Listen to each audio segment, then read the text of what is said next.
వీక్షిస్తున్న ప్రతి ఒక్కరిని దేవుని పేరిట వందనాలు తెలియజేసుకుంటున్నాం. ప్రేమ, సంతోషము, సమాధానం సదా మీకు తోడేండు నడిపించునుగా.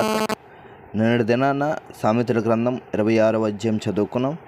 ఈరోజు సామెతల గ్రంథం 27వ అధ్యాయం చదువుకున్నాం.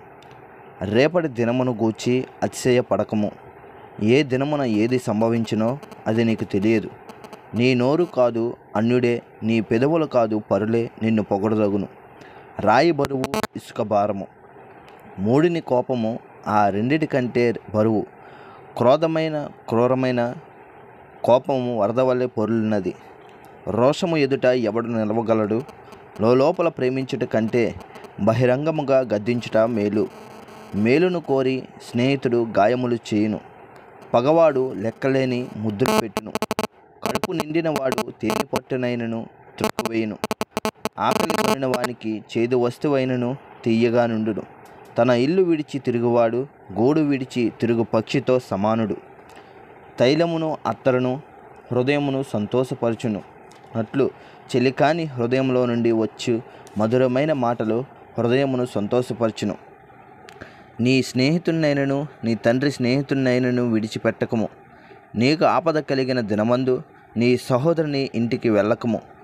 దూరంలోనున్న సహోదరుని కంటే దగ్గరనున్న పొరుగువాడి వాసి. నా కుమారుడా, జ్ఞానము సంపాదించి నా హృదయమును సంతోషపరచుము.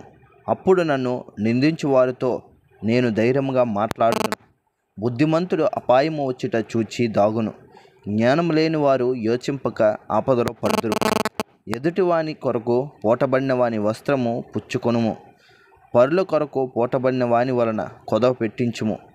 వేకువనే లేచి గొప్ప శబ్దముతో తన స్నేహితుని దీవించు వాని దీవెన వానికి శాపముగా ఎంచబడును.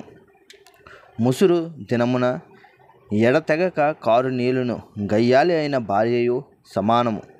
దానిని ఆపజూచువాడు గాలిని ఆపజూచు వానితోనూ తన కుడి చేత నూనె పట్టుకొని వానితోనూ సమానుడు. ఇనుము చేత ఇనుము పదునగును. అట్లా ఒకడు తన చెలికానికి వివేకము పుట్టించును.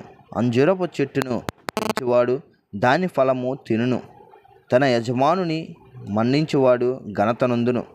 నీటిలో ముఖమునకు ముఖము కనబడినట్లు ఒకని మనసు మరి ఒకనికి మనసు కనబడును. పాతాళమునకు ఆగద కోపమునకును తృప్తి కానేరదు. అలాగున నరుల దృష్టికి తృప్తి కానేరదు. మోస చేత వెండిని కొలిమి చేసి చేత బంగారమును తాను పొందిన కీర్తి చేత నరుని పరిశోధింపవచ్చును. మూడిని రోటిలోని గోధుమలలో వేసి రోకట దంచినను వాని మూడత వాని వదిలిపోదు. నీ పశువుల స్థితి జాగ్రత్తగా తెలుసుకొనుము. నీ మందల యందు మనసు ఉంచుము. ధనము శాశ్వతము కాదు, కిరీటములు తరతరములు ఉండునా? ఎండిన గడ్డి వామి వేయబడెను, పచ్చిక కనబడుచున్నది, కొండగడ్డి ఎర్రబడుచున్నది. నీ వస్త్రముల కొరకు గొర్రె పిల్లలున్నవి. ఒక చేని క్రయధనమునకు పొట్టేలు సరిపోవును.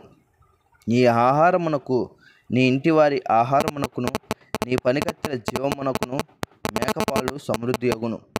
ఇంతటితో సామెతల గ్రంథం 27వ అధ్యాయం పూర్తయింది.